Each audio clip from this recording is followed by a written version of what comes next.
Are we truly alone in the universe? Today we cover some of the scariest encounters with unidentified flying objects and possible evidence of life beyond our planet. From mysterious sightings to groundbreaking missions, today we explore possible evidence of extraterrestrial life that will blow your mind. On October 14th, NASA launched the Europa Clipper spacecraft on a mission to explore Jupiter's moon, Europa, which scientists believe might have conditions suitable for life. The spacecraft lifted off from Kennedy Space Center in Florida on a SpaceX Falcon Heavy rocket. This mission aims to investigate Europa's subsurface ocean, hidden beneath an ice shell that could be up to 25 kilometers thick. Europa is about a quarter of the size of Earth, but it's believed to contain twice as much water as all of Earth's oceans combined. This makes it one of the most promising locations for finding potential life out in space, at least that we know of. The Europa Clipper is the largest spacecraft ever built for a planetary mission. It's about 100 feet long, equipped with 9 scientific instruments designed to measure the internal ocean and analyze the composition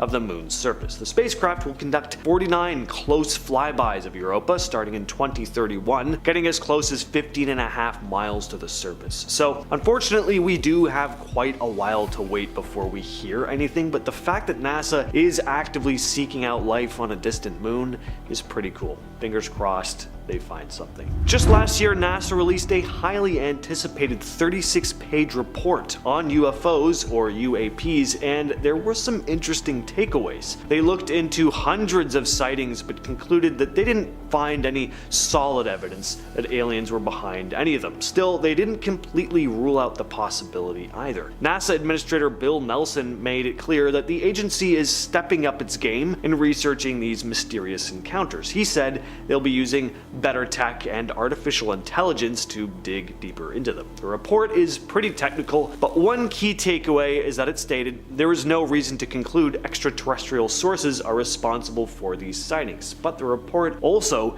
didn't deny the possibility of, quote, potential unknown alien technology operating in Earth's atmosphere. So that's pretty cool. Nicola Fox, who's part of NASA's Science Mission Directorate, said UAPs are still one of our planet's biggest mysteries. The challenge? A lot of the data they have just isn't good enough to draw any solid conclusions about what these sightings really are. To tackle this, NASA brought in a new director of UAP research, but they're keeping their identity a secret. This person will build a database to track and analyze future sightings, and using AI and machine learning.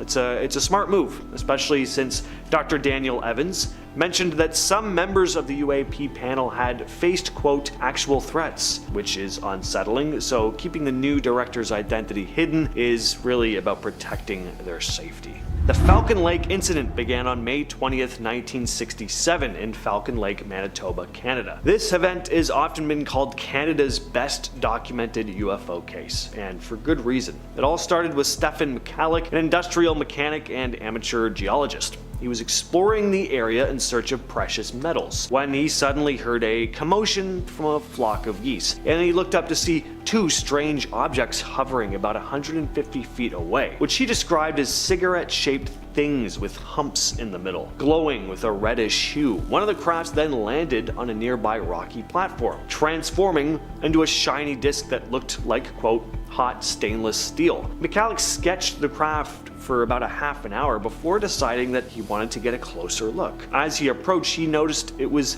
completely smooth, but the craft had an open door where he could hear muffled voices. Then he reached out and touched the craft, which was so hot it melted the fingertips of his gloves. As he turned to leave, understandably, a panel then opened up, releasing a blast of heated gas that knocked him back, setting his clothes on fire. McCalloch barely managed to escape, feeling nauseous and disoriented. He was so sick he was unable to eat solid food in the days following the incident, and was treated for burns that doctors said resembled radiation injuries. His story caught the attention of the RCMP, the Royal Canadian Air Force, and even US authorities. And when they reached the site that McCalloch said he spotted the craft, authorities found a 15-foot ring of burnt vegetation, and there were highly radioactive elements found in soil samples and in the clothing McCalloch had been wearing on the day of the encounter, which he had to rip off because they were on fire. And there was also superheated metal that had melted into the cracks of rocks, also highly radioactive. Till this day, the case has not been explained. This incident is referred to as South Africa's Roswell, the Kalahari crash.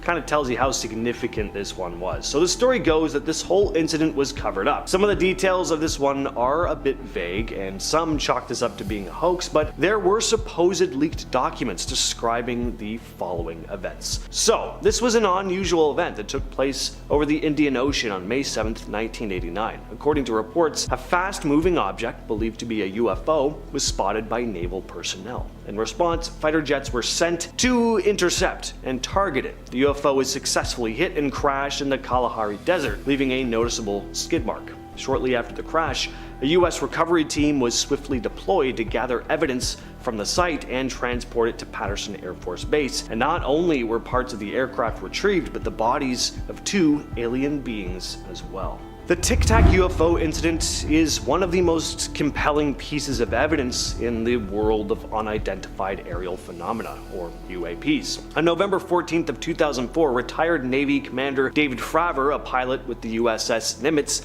had an encounter during a training exercise off the coast of Southern California. Fravor was flying with Lieutenant Commander Alex Dietrich when they were directed to investigate an unusual radar signal detected by the USS Princeton, another ship in their strike group. The radar operators had spotted, quote, multiple anomalous aerial vehicles that descended from 80,000 feet to sea level in less than a second. Fravor and Dietrich diverted to get a closer look, and as they approached, Fravor described seeing a small white object that looked almost like a Tic Tac, hovering above the ocean waves. He recalled in a 2021 interview that the object seemed to respond to their movements, as if it was aware that they were there. The Tic Tac was about the size of Fravor's jet, but had no visible markings, no wings or exhaust plumes. He attempted to cut it off, but the object accelerated away so quickly that it vanished from sight, only to be detected 60 miles away in less than a minute. Fravor stated, "I think what we experienced was well beyond the material science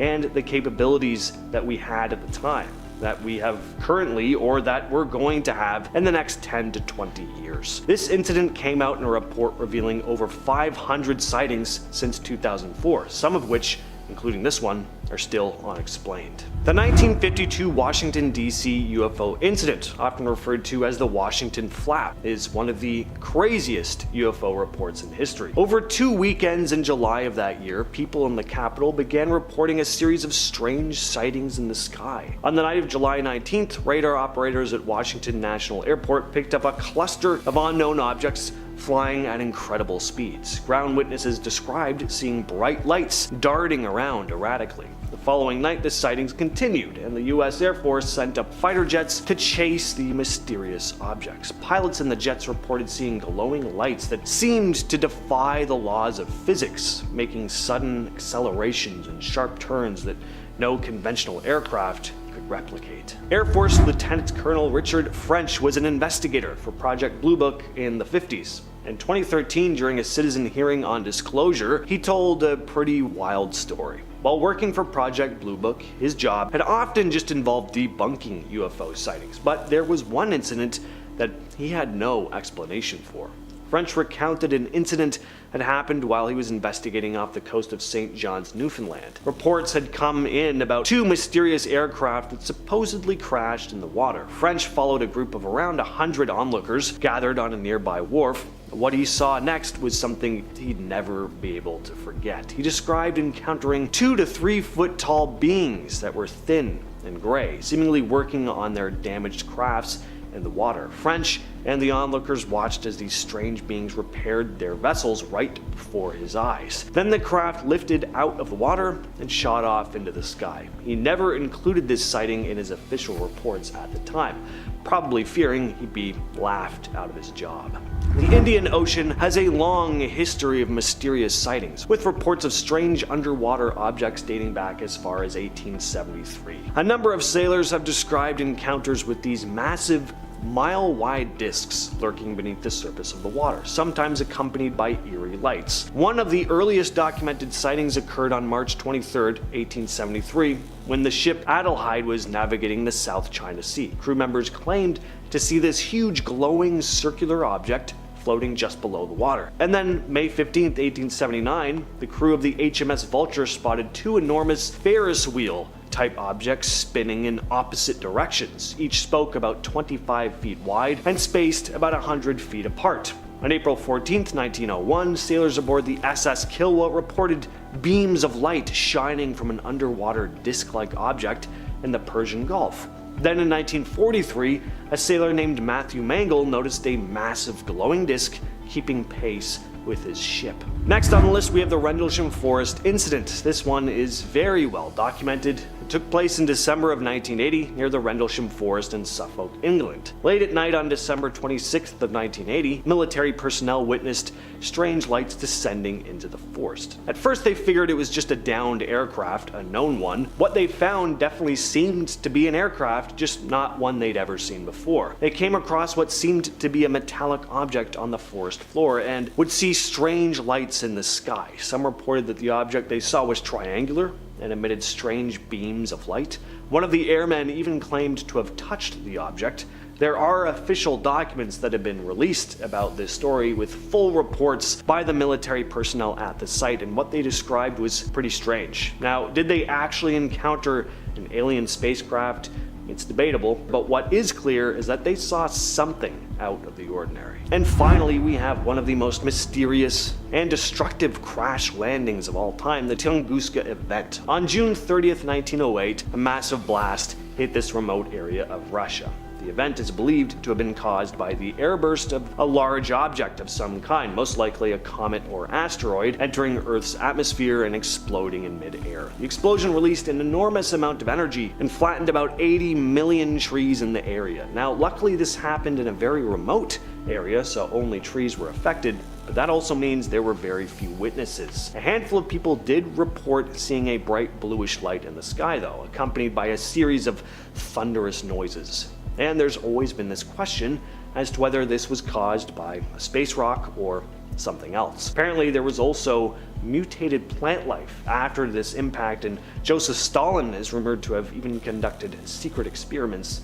in the area, but that's more of an urban legend. On June 24th of 1947, while searching for a crashed military aircraft, pilot Kenneth Arnold spotted 9 UFOs flying over the Cascade Mountains of Washington state in the US. The objects were flying in formation at a height of about 10,000 feet and a speed of approximately 1,900 kilometers per hour, which was not possible at the time, for humans that is. Kenneth described the way the objects moved as jerky, like rocks skipping over the water, flashing forward at strange intervals. When the media got a hold of the story, they coined the phrase flying saucer, and the UFO craze took off at hyperspeed. Especially when on July 7th, a local rancher named Mac Brazel called the sheriff to let him know that one of those objects had somehow ended up on his farm. And this came to be known as the Roswell incident. It was back in July of 1947 that something strange happened near Roswell, New Mexico. Something had crashed into the ground, into Brazel's farm. There were metal pieces, rubber strips, and a strange tin foil-like material. The nearby Roswell Army airfield was alerted. The military came out and collected the debris. At first they issued a press release saying they had recovered an unknown flying disc. This really got people talking, but just a day later the Army changed their story, saying it was actually just a weather balloon. Now, while some of the public took this at face value, it caused some controversy, especially in the years to come. People started to believe that the military was covering up something much bigger, possibly an alien spacecraft crash. Over the years, people started to come forward claiming to have seen the wreckage, and not only were there strange markings on the material described by some as hieroglyphics, but the material was incredibly strong and seemed to almost be impossible to burn. Oh, and of course, people who'd been called to the site to recover the material claimed to have seen bodies that were clearly not human. Over the years, many people have questioned the official explanation for this incident. Even former military personnel and locals said they saw strange things at the crash site, like debris that didn't look like it came from any known aircraft, and even small bodies that didn't seem human.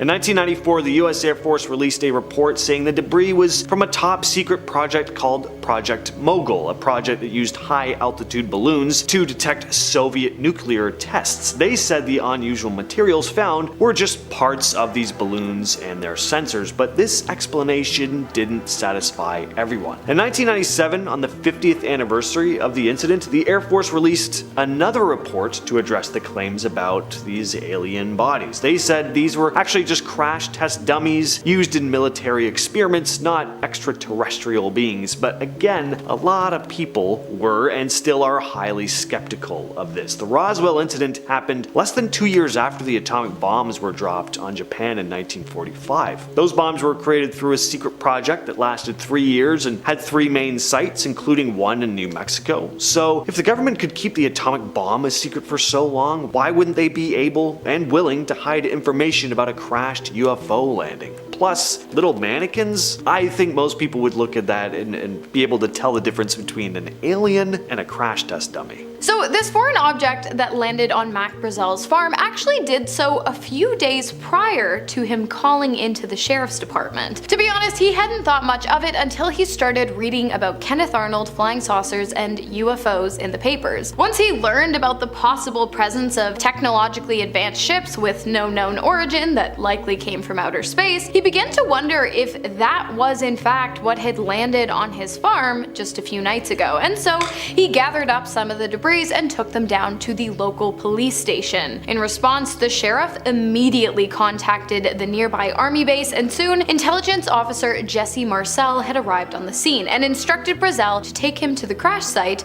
so that the two could collect more debris. So let's talk about Jesse Marcel, the first military officer to step foot on the scene of the crash, because apparently Jesse had a lot to say, according to his son Jesse Jr., who went on to tell his father's story after his death in 1986. According to Jesse Jr., in 1947, when he was just 10 years old, his father woke him up in the middle of the night, excited after having visited the crash site. Jesse Jr. sat up as Jesse Sr. handed him some of the debris he had collected earlier that day on Brazel's farm, and he told Jesse Jr. to get a good look because the debris were something that he would never see again. They were not of this earth, and the pair simply could not make sense of them. Out of all of the debris his father had brought home, Jesse Jr. said that the one that fascinated him most was a small beam with purple-hued hieroglyphics. I suppose it's not difficult to see why the pair didn't believe the government when they released a report saying that what had been found on the Brazel's farm was nothing more than a discarded weather balloon. But of course, you don't mess with the government. And so for years, both Jesse Jr. and his father kept quiet about what they had seen. That is until in the late 1970s, a man named Stanton Friedman showed up asking questions. Stanton T. Friedman, a nuclear physicist turned ufologist, tracked down Jesse Sr. after being tipped off that a retired military man might know something about the Roswell incident, something that had been kept from the public for the past 31 years. And it turns out he did. Jesse Sr. told Freeman that the weather balloon story had in fact been a cover-up, and that the original wreckage had been replaced with a weather balloon shortly after military personnel first arrived on the scene. Not only that, but Jesse claimed that despite what their superiors had wanted them to believe, it was incredibly clear to everyone working on the site that the object had in fact been an extraterrestrial spaceship with outstanding craftsmanship and incredibly advanced out-of-this-world technologies. Although, unfortunately, Jesse did claim that he never got to witness the alleged aliens inside of the craft being pulled out, but still, he's ex-military, he was there. It's a pretty compelling case if you ask me. There are also witnesses aside from Brazel's claiming to have seen some strange things. So many of these witnesses stayed silent for years, but eventually began speaking out to close friends or family about what they'd seen, still fearing repercussions from the government. There was another crash site about 40 miles from Brazel's ranch where more wreckage and alien bodies were said to be being recovered. A firefighter who went to this site claimed that he saw a large disc in the ground and several small, non-human bodies nearby. He said that military officials told him to keep quiet about what he saw. Sergeant Melvin Brown also shared his experience. He said he rode in a truck with the bodies from the crash site to Roswell Field and then stood guard at the hangar where they were first kept. He was instructed not to look under a tarp, but he got curious and he peeked. He claimed he saw 2 alien bodies. The government has always denied his claims, but several people who were there or knew people who were there have said they saw wreckage and bodies arrive at Wright Field. Retired General Arthur Exon stated that a top-secret committee was set up to oversee the investigation of this and other classified UFO incidents. After the Roswell crash, the debris was secretly flown from Fort Worth, Texas to Wright Field in Dayton, Ohio. At Wright Field, Lieutenant Colonel Arthur Exon, who later became the base commander, recalled that some of the material was very thin, but incredibly strong. And it wasn't just metal that arrived at Wright Field either. At the second crash site a few miles from the first, they discovered a smaller, more intact craft and 4 bodies lying nearby. These bodies did not look human. Again, according to witnesses, the bodies were described as being in fairly good condition despite having been exposed for 6 days. Some parts of the bodies have been chewed on by animals. Descriptions from those who saw the bodies are pretty consistent. They were said to be 4 to 5 feet tall, with big heads, large eyes, and small mouths. Basically your classic idea of an alien. They had thin bodies with long arms and 4 fingers. An army nurse who worked on the initial autopsy described how fragile the skulls and bones were too. The bodies were quickly placed in large, sealed wooden crates, loaded onto a B-29 bomber and flown to Fort Worth before being sent to Wright Field. Now, the general public weren't the only ones concerned with the Roswell crash. In fact, one of the highest members of government was too, the president, which at the time was Harry S. Truman. After the incident took place, Truman became increasingly interested and concerned with UFOs, so much so that in 1948 he called a meeting with his military aide, Colonel Robert Laundrie, in the Oval Office to discuss UFO reports and what they might mean for the security of the country. Laundrie told Truman that, quote, all manner of objects and things were being seen in the sky by people as of late, which only led the president to worry more about the possibility of new, never-before-seen threats to the American people. And so Truman ordered a quarterly oral report from both Laundrie and the Air Force to be presented to him at the White House to discuss whether or not the UFO sightings would present any kind of immediate danger. Although neither the military or the Air Force were ever able or willing to provide Truman with any answers, the UFO sightings kept coming, and officials became more and more confused. To this day, it's unclear what information the government has gathered on UFOs, but what we do know is that if they do in fact have concrete evidence supporting the existence of alien life forms, they sure as heck aren't sharing it with us.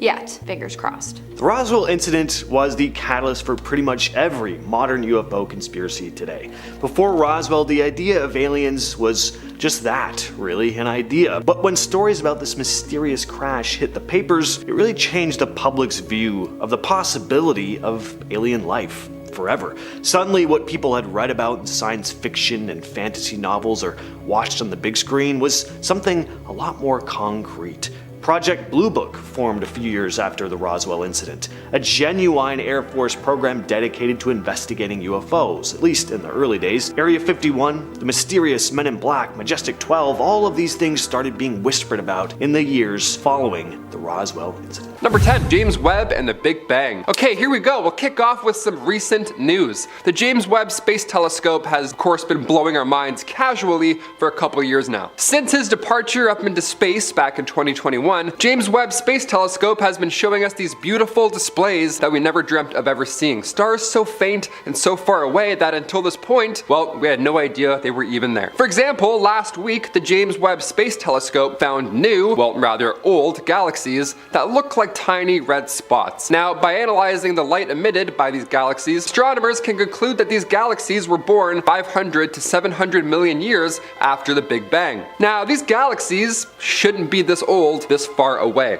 considering they were born so soon after the Big Bang. Doesn't make any sense. Shouldn't be there. Shouldn't be that old. It's like seeing your grandma younger than you somehow. You're like, no. Timeline-wise, that shouldn't make any sense. What in the Avengers is going on? Are these aliens before the Big Bang? We have no idea. This was a week ago. Comment your thoughts down below. I think it's aliens for sure. Number 9, ancient Sumerians. All right, we'll go old, but not as old as that red dot. The Mesopotamian civilization was formed in what's now Iraq and Kuwait. Now, these civilizations began around the Neolithic Revolution, so somewhere around 12,000 12,000 BCE. Now they're sometimes referred to as the cradle of civilization because of course they're old. Mesopotamia was one of the first places to develop agriculture, being right in the middle of Egyptian and the Indus Valley civilizations. And of course we have to mention these ancient Sumerian tablets. Now in these tablets we start to question history. In 1842, British archaeologist Austin Henry Layard discovered ruins of this royal archive, thousands of tablets made of clay, the world's oldest overdue library books pretty much. Now these tablets showed Sumerians engaging in a social night with a scene that depicts a banquet from around 26,000 BC. It was the world's first bender, actually, if I'm being historically accurate. Ancient gods of Mesopotamia were said to have wings and the ability to control all of humanity. These gods were 8 feet tall, or they could have been aliens from another planet.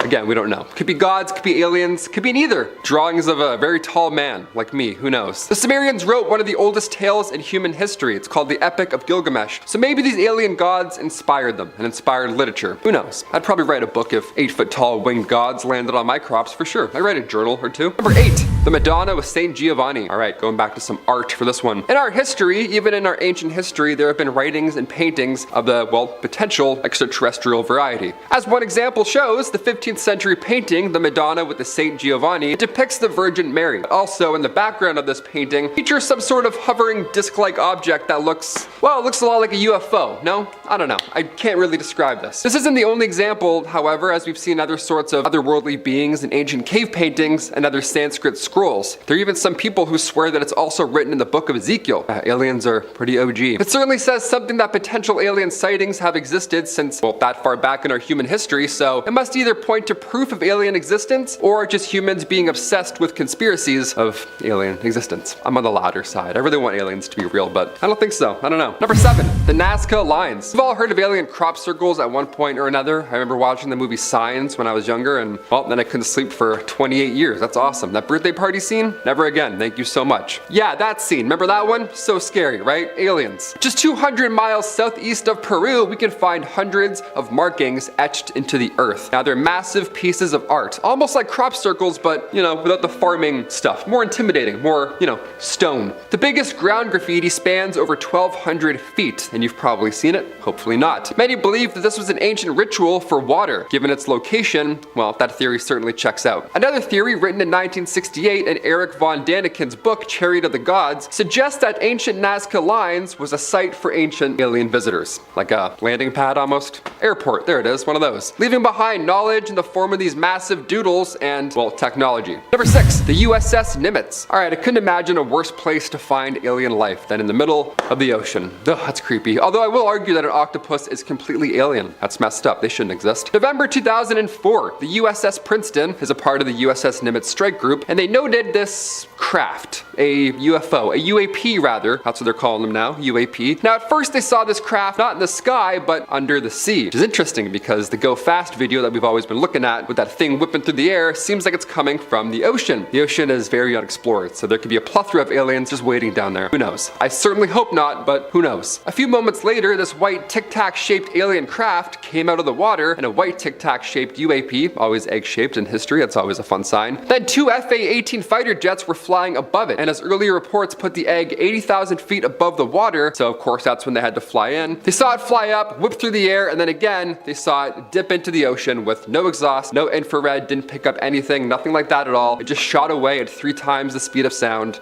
Underwater. Gone. Can aliens go underwater too? That's a little bit OP. It's not fair. Number 5, Oumuamua. This one here has scientists and Reddit users all fighting alike. So just a few years ago, scientists all agreed that we had found an object that was flying through our solar system, and they called it Oumuamua. It was widely agreed upon that it was an interstellar comet that had somehow swung out from another star and ended up near us at a very high velocity. But upon closer examination, they realized that something was propelling this and causing it to accelerate, and this is when the debate started. A.V. Loeb, who is a Harvard University astrophysicist, proposed the idea that rather than a comet, this could be an alien probe that is being pushed by a light sail. A light sail is a very wide but extremely thin piece of material that could be accelerating this, you know, space cigar. Other scientists didn't agree with this. Fair, I mean more than fair. And instead they believed that this is possibly the hydrogen ice could have been melting off the object in a way that would mimic a rocket or something that can propel it in nature. But in August of last year, A.V. wrote in a study that hydrogen ice is too easily heated and it would have melted off long before this, long before it reached our solar system. So really really don't know what's propelling this massive space cigar. So we think aliens. Do I think aliens? Maybe. I don't know. I'll never tell. Number 4, flaming thing, Texas. I just watched Nope the other day, and the idea of aliens in Texas or aliens over top of a farm, you know, that birthday party scene with the dude walking, it always gives me chills. I don't like it. Aliens love a good crop, apparently. Imagine opening the newspaper though in 1957, and right on the front cover you read, Levelin flaming thing brings world knocking at city's door. What does that even mean? How do I react to that? Back in 1957, in of course Levelin, Texas, multiple eyewitness reports began to flood in about an egg-shaped object, again an egg-shaped object, or this circular flash of light. It was just jetting across Levelin skies. One witness recalls the object making a loud humming noise as it flew by, which is different than other accounts that we've heard about, you know, flying eggs in history. But this egg shape keeps coming back up. But this is an encounter where it's been reported as loud with a great rush of wind, which is again very different. Believable, but different. It was a loud egg as opposed to a quiet sea egg. On top of that claim, the witness's car radio began to go haywire as it passed. The radio thing isn't too crazy. I mean, growing up, my computer speakers would always tell me if a text was going to come in. So it was so odd. I have no idea how that works still to this day. The Air Force ended up commenting on it. They said that this was just a phenomenon caused by electrical storms and not a space egg passing by. But do we buy that? Is that why we're here right now watching this video on Most Amazing Top 10? Giving it a thumbs up, subscribing? We want to believe in aliens, right? Let's do it. Let's move on. Almost there. Number 3, Europa. One of Jupiter's many moons, called Europa, has a red tinge to it. And in 2001, NASA scientists revealed that this tinge, this little might be possible that alien microbes are responsible for this reddish color. Again, we saw life way out in the galaxy that was also a faint red, so red means dead? I don't know, red means alive? Who knows? The surface of this moon is mostly ice, but it has been shown that it reflects infrared radiation in a bizarre way. This means that something is binding it together, but researchers haven't been able to come up with the correct combination of elements and or compounds to make that data make any sense. They're like, something's red and there's life. Well, I don't know how science works. That's my best impersonation of science people. There's some bacteria on Earth that can thrive in extreme conditions and that also have that red and brown color, which could potentially be responsible for this color on the moon. Sort of space bacteria, ice bacteria, whatever. There's something living up there. The surface temperature might be too cold for them to survive, but the warmer interior might be where these are all located. Some geological activity on the moon could push them closer to the surface, where they then flash frozen in place. So they're warm under the water, then they go, huh, and they freeze. That's a horrible way to go out. Little space bacteria. Number 2, O'Hare Airport. A UAP spotted in the airport. Worst place to see it, in my opinion. Are you sure it wasn't an airplane? Heard there's a few over there. The day was November 7th and the year was 2006. Flight 446 was gearing up with passengers and luggage, of course, ready to fly to North Carolina from Chicago's O'Hare International Airport. But the flight was a tad delayed due to the hovering metallic craft hovering above all the planes. Yeah, can't really take off when that shiny ball's in the way. 12 United employees and others were just there to fly out. It was 4:15 p.m., so it wasn't at midnight. Nobody was tired. Nobody was delirious. It was clear as day. It was a business day, otherwise. And everyone saw this. Witnesses watched it hover for around 5 minutes before it eventually zipped off back into the sky. It even pushed through clouds, so people say it wasn't a balloon. This report was one of the most read stories on the Chicago Tribune's website. I mean, of course, it's about aliens. But eventually, it was deemed a weather phenomenon, because, why, of course it was, wasn't it? The UFO was not seen on the radar, or any radar for that matter, so now we're just gonna go off what people said that many years ago. Although last week we saw 3 balloons and have no idea what they were, so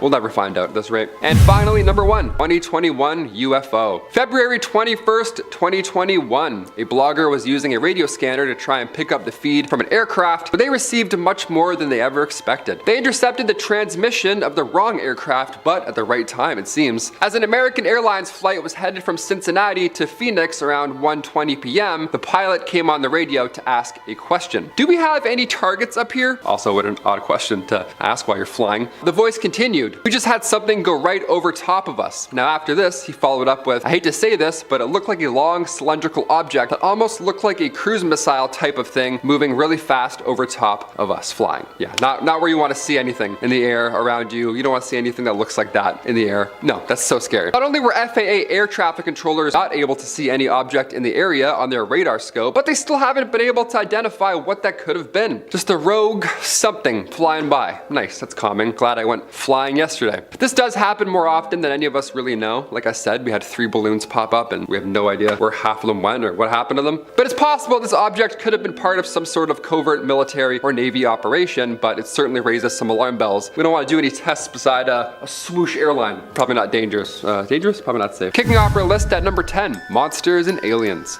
In medieval times, things that were considered alien were not the same as our understanding today, not even close. For example, long ago in the 4th and 5th century BCE, 2 ancient Greek travelers visited India and described these remote places and its customs. Now back then they described these lands as different worlds, like literally different worlds. But their customs being viewed with fear and misunderstanding, of course, classic. Ctesias of Knidos and Megasthenes, they both have odd details in their journeys that have been documented and detailed in Pliny the Elder's natural history. They're a little weird. Back then, a Donastray was a monster or some sort of alien that was from the legends of Alexander. Now this monster would catch a traveler in the woods and it could speak any language that they could, ergo trouble. And at that point, this monster pretends to know their relatives to gain their trust. Then the Donastray devours the whole victim, just eats them. Yum. Eventually this monster got a reputation for having a lion's head, and the whole eating people thing, well, perhaps it was just a lion. That could have been the case. Also mentioned in natural history are Tartars.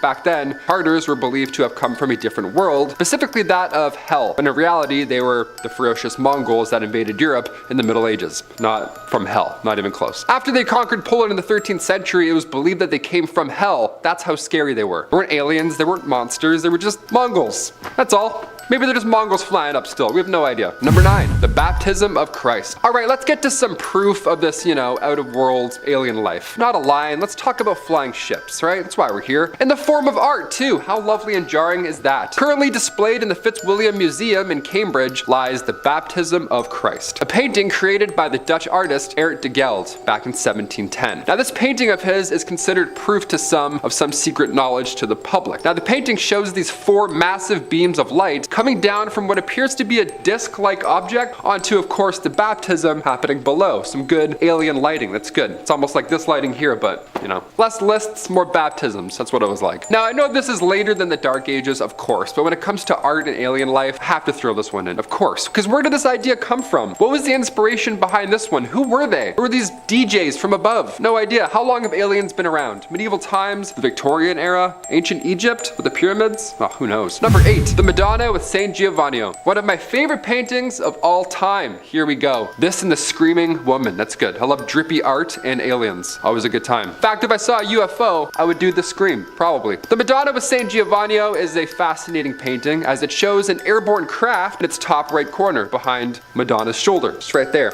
Normally I draw a sun, but here it's a UFO, so that's a little different. That's cool. Now, some have speculated that she's trying to even protect her children from this alien flying object, which, well, now I can't unsee. But what do we think this is? If it's not a UFO, then what's up? Maybe it was a shooting star. I don't know. I saw a green meteor last night in Toronto and it was pretty jarring. If it were the Dark Ages, I would have no idea what I just saw burning for 14 seconds. It was green too, so scary. Maybe I would paint it as such. I don't know. Also, a man is seen looking at the UFO and his dog is barking at it. So if anything, we need to interview that guy more than anything. So what did you see? Okay. And what did your dog see, more importantly? Number 7, aliens and wonders. When we look back at the Dark Ages, we don't have much. I mean, really, we have a few paintings, some books. In comparison to all the documentation we have today, we have no idea how much we're missing in history at that time. Aliens in the Dark Ages were often these illustrations of monsters or odd humanoid creatures. Now, these monsters were actually used to depict social groups that did not adhere to the standards of these,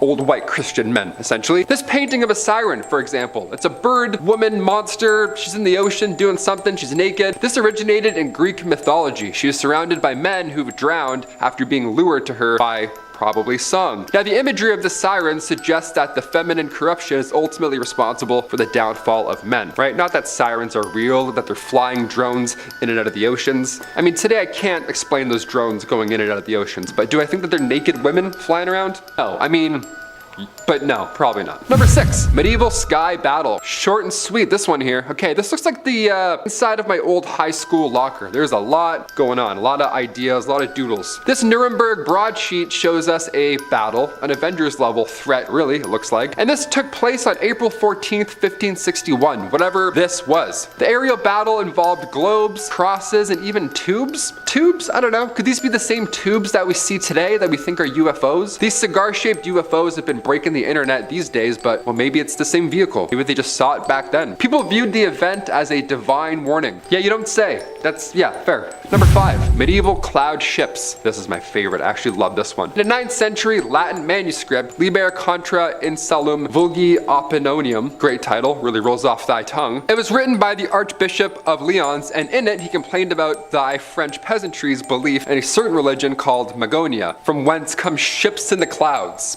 Yeah, Magonia, let's go and visit that. It's in the clouds somewhere. The occupants of these vessels carry back to their region, again in the sky, fruits of the earth which are destroyed by hail and tempests. Alright, so aliens steal our fruit and then go back. Okay, cool. It's not too bad, could be worse. The sailors paying rewards to the storm wizards would receive corn and other produce in return. Hey, trade you some food for food. Alright. Peace. Jacob Grimm, a 19th century folklorist, speculated that Magonia takes us to some region where Latin was once spoke, and we refer to it as Magus, almost like a magical land, aka aliens or space wizards. I like space wizards a lot more than aliens, I'll tell you that. Imagine M. Night Shyamalan, he's like, yeah, so a space wizard walks by the birthday party. You're like, what? Number 4, the miracle of snow. Being Canadian, I want none of that. I want no miracles of any snowfalls. 1428, another painting, another speculation. Here we go. This one here was painted by Masolino de Panical. The miracle of the snow shows the legend of snowfall that happened on a hot summer day, somehow in Rome in the 4th century. Yeah, how does it happen, right? Jesus and Mary are seen overlooking this incident from atop of, you guessed it, a cloud. Cool, great, it's like the box seats back then. But behind them, again, are disc-shaped objects. UFOs, like, you know, the disc shape that we see over and over century after another. That's what scares me with all these paintings, that they're all kinda more or less the same. They're all a UFO. These objects could be clouds. That's a fun theory. No, it's not a fun theory at all. It's a boring one. They're aliens, right? Hit that thumbs up for aliens. If we had one of these, we'd click that down there for sure.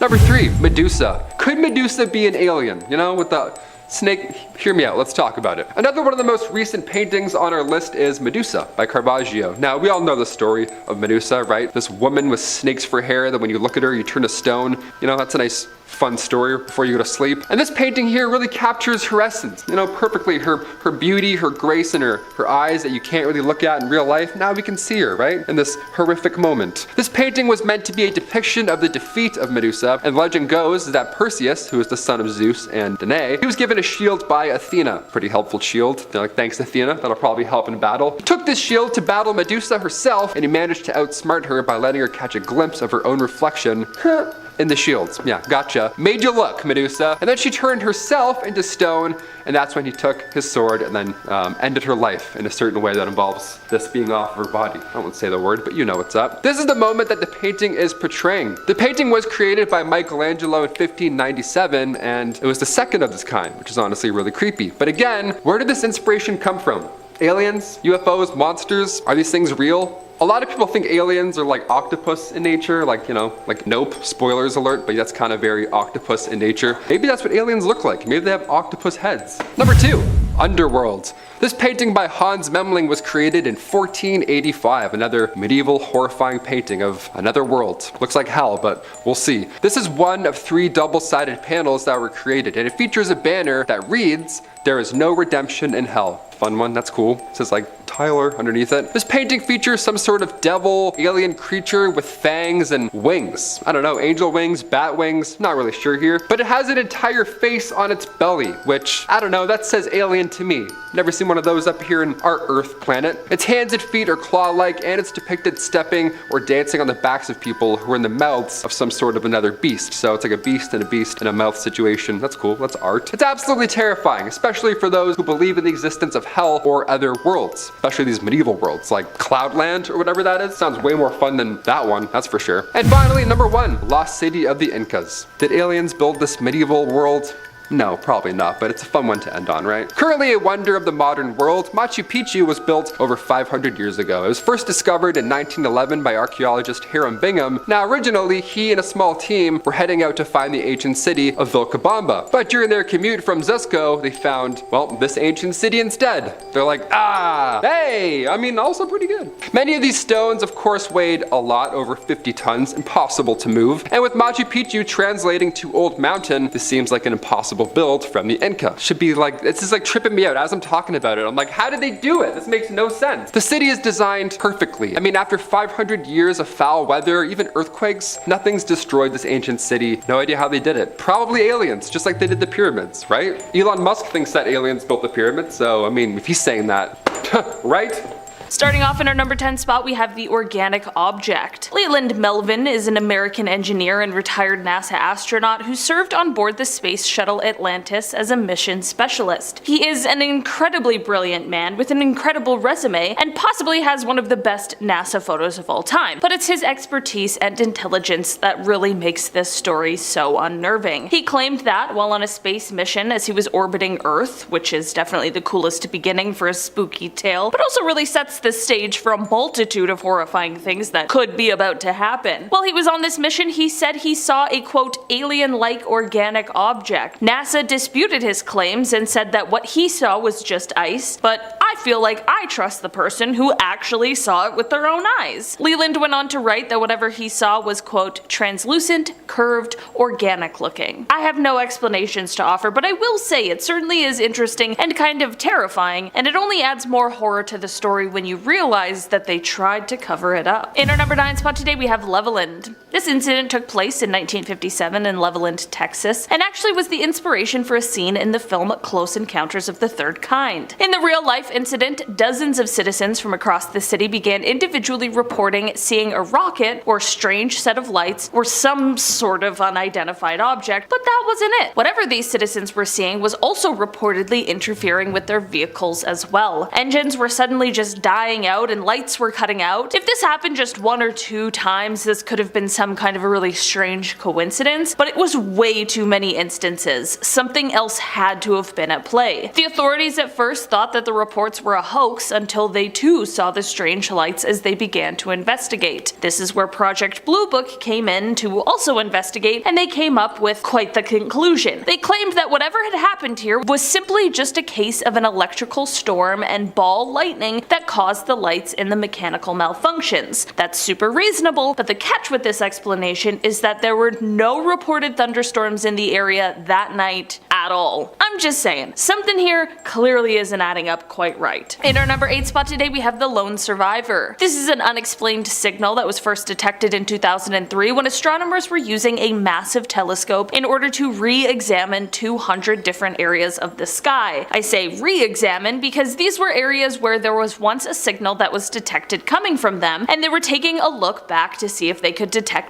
the same signal again. During this re-examination, they found all of the signals had disappeared except for one. This signal didn't only stick around, but it actually got stronger. This signal is coming from between the constellations of Pisces and Aries, and the curious thing about this location is that it resides in a place where there are known obvious planets or stars. To make things a little more mysterious, there are scientists who believe that the frequency this signal is in is the frequency alien life would be most likely to use if they were trying to contact us. I have no idea what leads them to that theory, but it felt too interesting to exclude. While there are other possibilities of what these signals are or where they're coming from, it's quite an interesting piece of information and is something that definitely deserves more looking into. In our number 7 spot today, we have the space snake. Dr. Franklin Story Musgrave is an American physician and retired NASA astronaut, and considering how credible he tends to be, despite the absurdities of this story, it makes it hard to pass off as a lie so easily. While he was in space, he claims that he saw something that I don't wish upon anyone, a sort of space snake. He said that he saw an 8-foot-long white snake floating through space. I don't even know what I would do. Probably cry? Probably call Houston? I'm not sure. There are many people who think that this was simply just a detached hose from the spaceship, but Dr. Musgrave remains adamant on what he saw, and to be completely honest, I believe him. Maybe his mind was playing tricks on him. I mean, I don't know what happens in space, but I do find it really hard to believe that this person, who would likely be really familiar with the parts of a spacecraft, mistook a hose for a snake. Also, how would they not notice an 8-foot-long hose missing?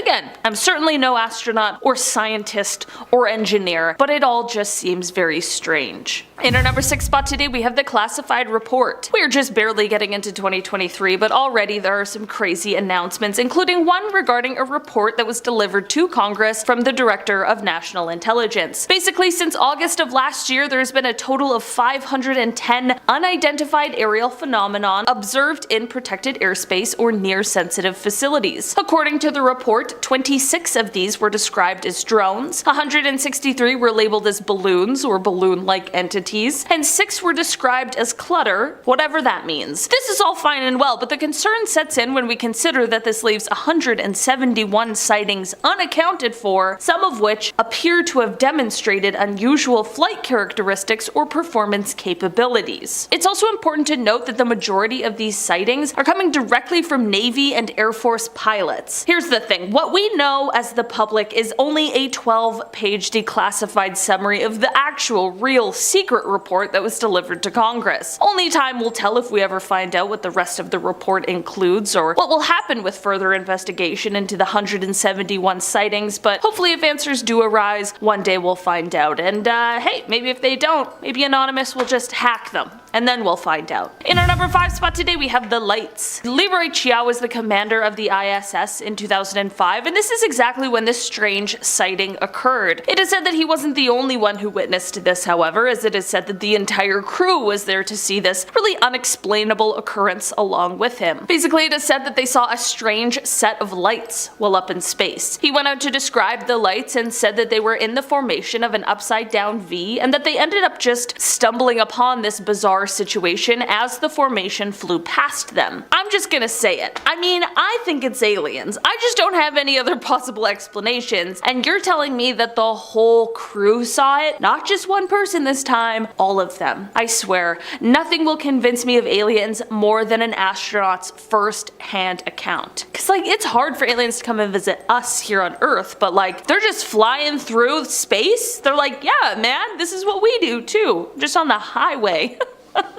Okay, sorry, I'm going a little crazy. In our number 4 spot today, we have the Lubbock incident. On August 25th, 1951 in Lubbock, Texas, a group of scientists from Texas Technical College were all hanging out in the backyard of geology professor Dr. W.I. Robinson. They were all chilling, enjoying each other's company, until around 9:20 p.m. when they saw something strange. It was a V-shaped formation of 15 to 30 bluish-green lights passing overhead. They were completely confused over what it could be, but figured that the lights would likely reappear, which they did. About an hour later, the lights reappeared, and at this point, all of these scientists knew that they had witnessed something exceptionally interesting. But what was it? The scientists weren't the only one to witness the lights either. About 350 miles away in Albuquerque, New Mexico, an employee of the Atomic Energy Commission's top secret Sandia Corporation, who had a high-level Q security clearance, had been sitting outside with his wife, quote, gazing at the night sky, commenting on how beautiful it was, when both of them were startled at the sight of a huge airplane flying swiftly and silently over their home. On the aft edge of the wings, there were 6 to 8 pairs of soft, glowing bluish lights. There were more sightings as well, all reporting a similar thing. The group of scientists began investigating, tracking the lights, which they had witnessed 12 more times. They measured the angle of the flights, they tracked the speed, and they attempted, unsuccessfully, to try and measure the UFO's altitude. Here's the deal with this though, the government did end up investigating, but the official explanation for these lights is the most cryptic message I've ever seen. It read, quote, I thought that the professor's lights might have been some kind of birds reflecting the light from mercury vapor streetlights, but I was wrong. They weren't birds. They weren't refracted light, but they weren't spaceships. The lights that the professors saw have been positively identified as a very commonplace and easily explainable natural phenomena. I can't divulge exactly the way the answer was found because it is an interesting story of how a scientist set up complete instrumentation to track down the lights. Telling the story would lead to his identity, and exchange for his story, I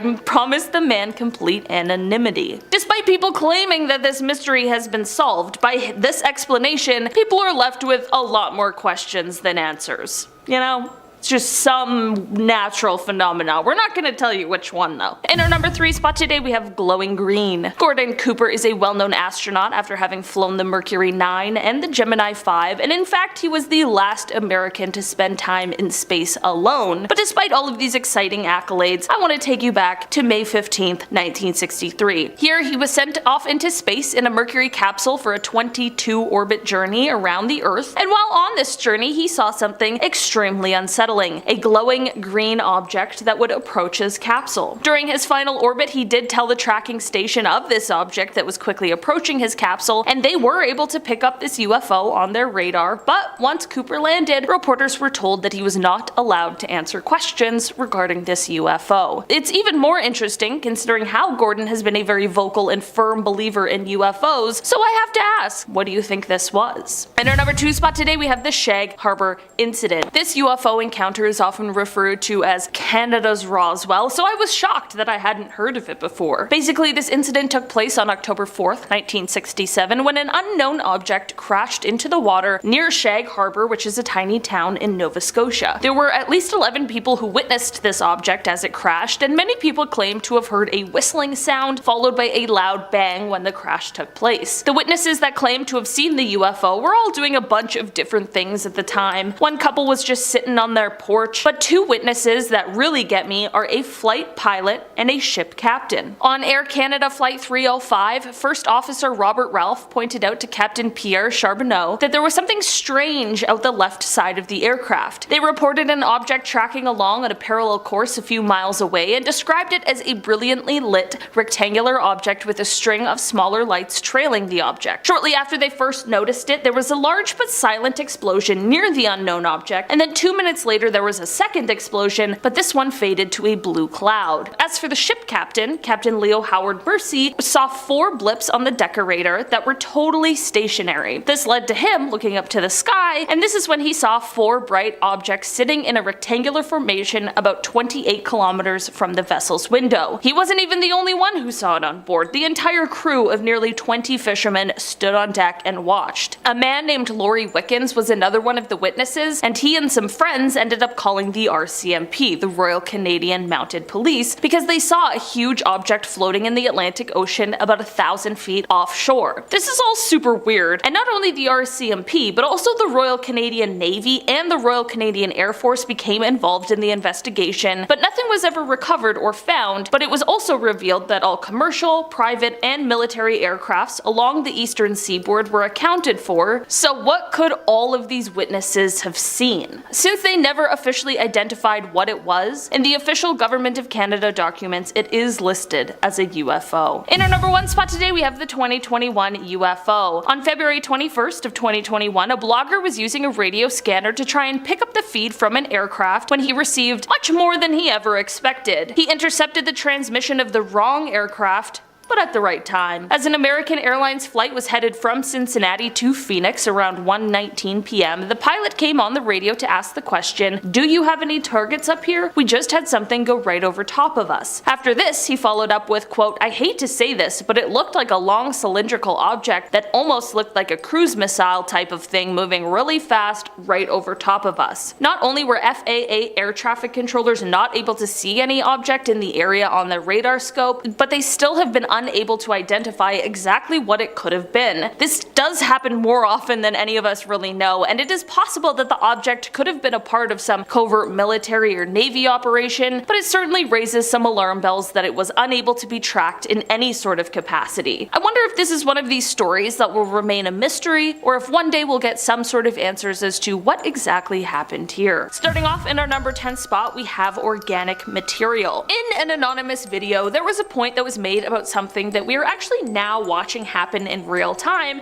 and that is the mission to Mars for the Perseverance rover that is currently there digging around in the soil. The video stated that Mars may hold signs of an ancient environment that may have been favorable to microbial life. Well, that is exactly true, and the reason the rover is there at all. While Mars' thin atmosphere is unable to shield that planet from the high amounts of radiation coming from space now, it is thought that the atmosphere did once act as a better shield, and that the environment of Mars may have once been a great host for life, which is exactly why this mission is so important. This is all interesting because when this anonymous video was first released, it was still years away from the Perseverance mission actually taking place. But now, just a few months ago in September of 2022, there was a huge announcement made in this search for alien life. Recently, the rover has been searching at the site of an ancient river delta, trying to find any clues that might give us insight into the past lives of the planet, and that is when it made its most important discovery so far. A few recently collected samples have been confirmed to include organic matter. This means that the Jezero crater, which likely was once the home to a lake that the delta emptied into, well, it would have potentially had a habitable environment about 3.5 billion years ago. These organic molecules are supremely important because they represent the building blocks of life, like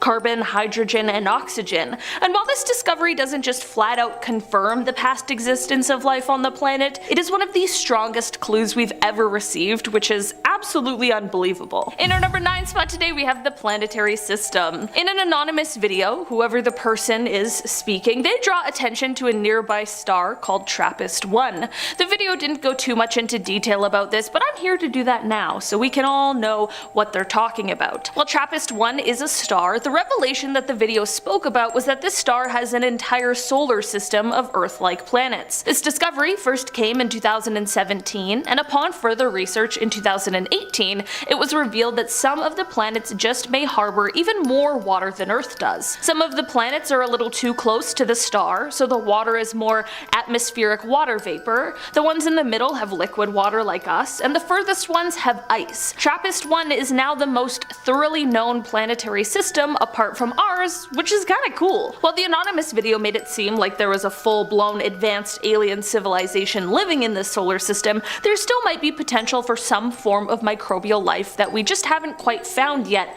and that is very cool. You know, we gotta start somewhere. Microbial life first, little green dudes next. In our number 8 spot today, we have cyanobacteria. For around 2 decades, Dr. Richard Hoover has been studying meteorites that were found in Antarctica, and in 2011 he claimed that he and his team had found evidence of ancient bacteria from colonies that thrived on comets, moons, and other planets. The astrobiologist said that they were able to make this discovery through the use of the most advanced microscanning technology in the entire world. Dr. Hoover sliced open these meteorites and discovered what they call the remains of cyanobacteria, also known as blue-green algae. This type of algae is said to have a unique quality and the ability to thrive even in some of the harshest conditions, which is necessary when talking about surviving the extreme environment some other planets hold, as well as just space in general. Dr. Hoover said that while some of the bacteria he had found was similar to those on Earth, he said that some of the others were completely alien. He said, quote, "Neither I nor other experts who have seen the evidence have any idea what these creatures might be.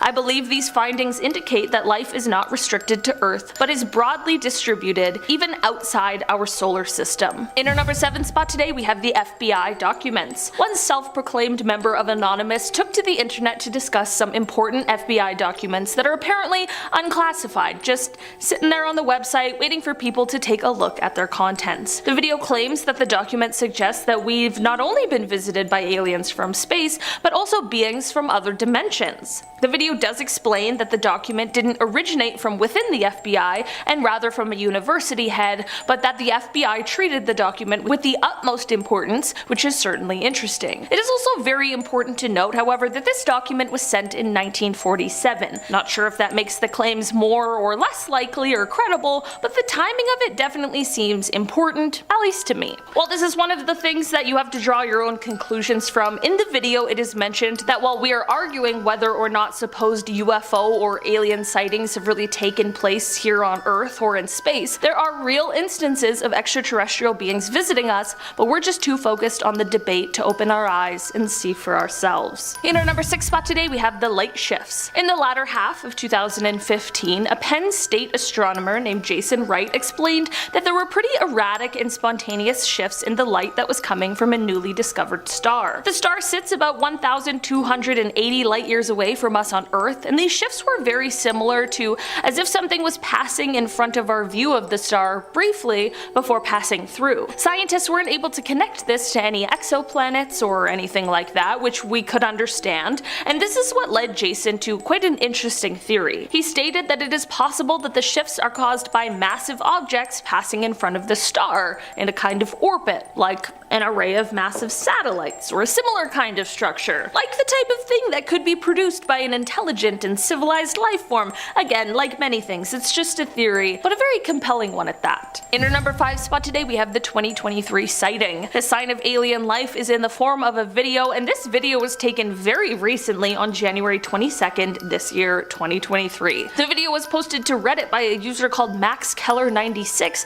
and with the video they gave some context. Quote, "My sister, dad, and I were out hiking near Picket Post when one of us noticed something glimmering near the mountain, so we stopped to look at it. All I could really make out is that it was a small bright dot in the sky. After a good 15 seconds of staring at it just silently hanging in the air trying to figure out WTF it was, I started recording. Sorry it's shaky AF, I could barely see my phone screen and was trying to get a good look at it with my own eyes. It then dropped 2 flare looking things, though my sister swears she counted at least 3, and then it instantly sped off, heading southish. Up until that point I thought it might have been a helicopter or a drone, as there's a lot of military Air Force base stuff out here, but there is no effing way anything can accelerate that fast. We all lost sight of it nearly instantly after the video cuts, and we were all properly freaked the F out about it. I've replayed the video probably 100 times and tried showing it to everyone I know, and no one had any idea what it could be other than a super high-end drone. If you think you know, please let me know." After watching the video also probably 100 times, I can definitely say that I had no idea what they saw that day, because I also really don't think it's a drone. Also, I just have to say that this video even gathered people together on Reddit. And that's no easy feat. Redditors are ruthless and often very skeptical, and still people are pretty on board and confused over what this could have been. In our number 4 spot today, we have the etheric planet. There is a claim that not only have we been visited by some sort of extraterrestrial beings, but that these beings that have apparently been visiting us are coming not from a planet as we think of it, but rather some sort of etheric planet that interpenetrates with our own, but we're just unable to perceive. Apparently, if you're a student of esoteric matters, these concepts will make a lot more sense to you, or so this anonymous video claims. These alien beings are apparently able to make a conscious decision to enter our plane, and in that same respect they are able to make a decision to disappear from our view. They are visiting us as they are thinking about settling here on our plane, and that they are coming here peacefully. During these visits they are also said to have technology that would destroy any sort of attack made on them,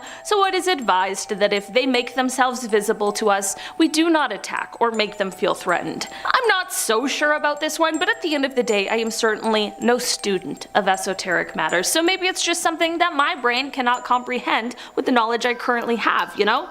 I'm on one plane, I gotta get on another level. In our number 3 spot today, we have the witness testimony. Speaking of alien visits, another person that Anonymous pointed out as a good source to listen to was a man named Dr. Brian O'Leary, who is a former NASA astronaut and Princeton physics professor. Apparently, he stated that there is abundant evidence that we are being contacted, that civilizations have been monitoring us for a very long time, and that their appearance is bizarre from any type of traditional, materialistic Western point of view. He also apparently said that these visitors use the technologies of consciousness, they use droids, they use co-rotating magnetic disks for their propulsion systems, which seems to be a common denominator of the UFO phenomenon. I obviously have no idea how I could possibly substantiate these claims, but they certainly are interesting regardless of what you personally believe. This could, of course, just be nonsense in order to stir up the masses, but it could also be someone who's finally telling us all the truth, but maybe we're just a little too skeptical to listen. In our number 2 spot today, we have Enceladus. This small moon is often referenced when people begin to discuss the possibilities of alien life,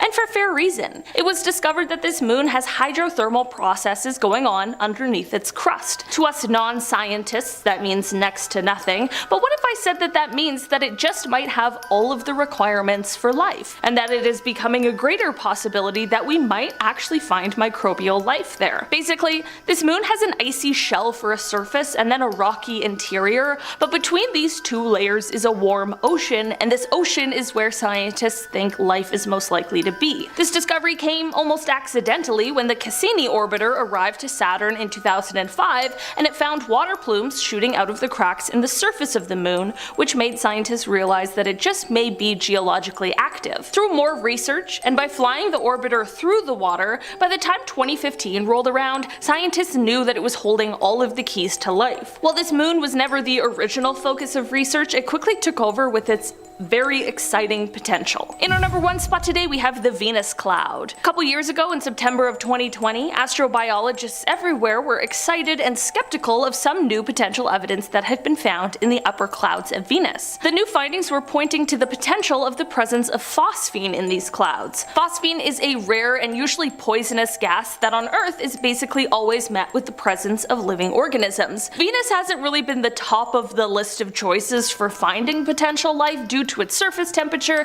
and pressure and the sulfuric acid clouds, but this evidence could prove to say something otherwise. 2 separate telescopes were able to pick up the signatures of phosphine in a cloud that had a similar temperature and pressure to Earth, and while this isn't concrete evidence of space bugs, it will at least be a reminder that we should be continuing to look for life, even in the most unlikely places. And hey, maybe it is space bugs. I don't know. Want to see more videos like this one? Check out this video next. It's about real alien sightings that the government doesn't want you to see. Click the video now to find out more. What are you waiting for?